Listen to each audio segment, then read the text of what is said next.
When there's competition at school, there's a few ways you could approach the situation to come out winning in the end. Several candy sellers have commented that they are dealing with people selling on their territory and sparking a conflict between candy cartels within your school. You need to follow this professional advice to beat your competition. One candy seller commented, "I need help. I've been selling candy, but this kid who's way popular than me started selling and people are going to him instead of me. I need help." In this video, I'm going to show you the top 5 new methods to destroy your competition, to establish yourself as the victorious candy cartel within your school, and take or reclaim your territory. They say cockroaches survive nuclear blasts and radiation. After total destruction, they live on. Why am I talking about this? If you try all the methods and still can't beat your competition, I'll show you the one way to execute the nuclear option, which is guaranteed to wipe out not just one, but all competition at your school. But you need to survive, and to survive in this new radiation-filled wasteland to make money selling candy at school. Be ready. Let's just get right into it. Whether you're currently selling and a new seller has appeared to challenge your territory, or you want to sell but there's already an established seller, I want you to follow all these methods to ensure your victory and to make sure you beat your competition. And you could start off with method number 1. Make sure to sell their successful product. Copy it, but sell it better with more variety. Make sure you analyze and spy on them and see what type of product is bringing them success that is stealing customers from you. Now I want you to offer the same product.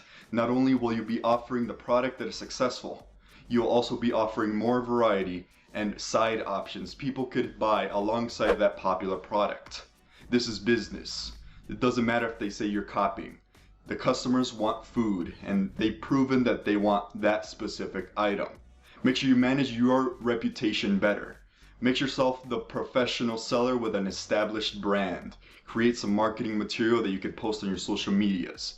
Becoming the professional candy seller and making them look amateur is one way you could boost your reputation and make the classmates trust you more. So once you see the successful product, go ahead and look it up online where to get it.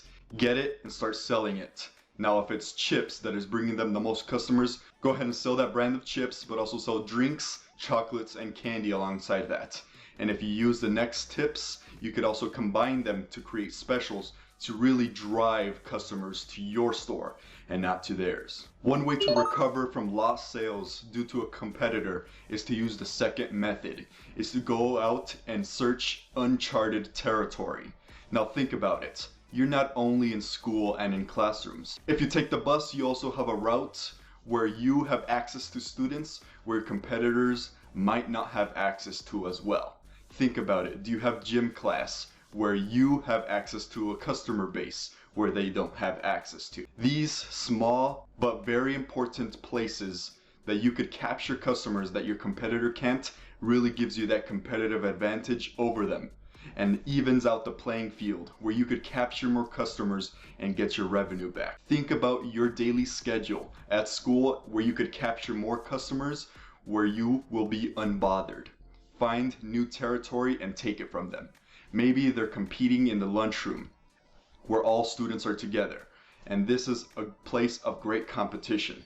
Now you could go ahead and find and establish a corner or a different place in the lunchroom where you could sell away from your competitor. This is how you slowly start taking territory until you engulf the entire school. Think about it. I'm sure you have several opportunities to sell more candy and chips to your classmates without your competitors getting in your way. Now that you increased your variety of what you're selling and you're also selling the successful products that your school likes, and now you establish new territory, now you could use method number 3. Do promotions. Run promotion for your product in ways that are creative, that will draw more attention to you than your competitor. This is exactly how I started my spicy special. The spicy special is where you combine 2 bags of chips and an ice cold Gatorade for $4, which discounted is $2 if you buy them $6 separately. So with this huge discount and announcing it on my social medias, people are coming to me to buy and take advantage of this spicy special. And when they could buy the bags of chips from them for a more expensive price or get a better deal from you. These promotions are primarily to take attention from your competitor and direct it towards you.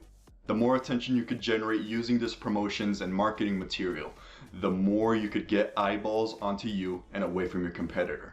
And that's how you generate more sales. Your competition will slowly start becoming irrelevant as you combine the most successful product with other combinations of variety within new territories. And slowly, you're taking or you're reclaiming your territory that was rightfully yours. You could also do get 5 bags of chips and get the 6th free. So go ahead and get creative with these promotion combos. But the main thing to do is to create hype. I do not recommend you compete on price. It's just a losing game for you in the long term. Think about it. You're gonna sacrifice profits and risk getting in trouble by selling at school just so you could take down your competitor. Who knows, it might not work and you might not make profit or not break even. Competing on price is a short-term solution that might work for a little while, but not in the long term. You destroy your profits, people will expect you remain that cheap, and your competitor will outlast you because he's the one making the money with the higher prices. Do not compete on price just by selling it cheaper. You could sell things cheaper and make it look cheaper by doing promotions and bundles. This is very effective. I recommend you start the spicy special at your school. Combine hot spicy chips with an ice cold beverage, any beverage that you're selling. Very effective and I highly recommend it. Now that you're combining all of these 3 methods already with new territory, new products and bundles, you need to get in front of more eyeballs, of more classrooms and more classmates. You need more people to see your offer.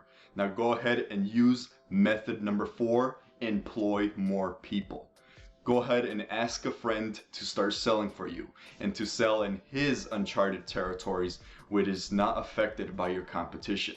They might go on a different bus than you. So go ahead and sell on his bus and also your bus. If they're in different grade levels, they might have access to different periods and classrooms and lunch. So you could go ahead and sell in other grades, sell in other classrooms and more places at your school that your competitor cannot touch. Think about it. You're gonna have 3 sellers if you employ 2 friends selling more territory than just 1 competitor. More people selling for you means more sales for you and less for your competitor because they have more exposure to more people.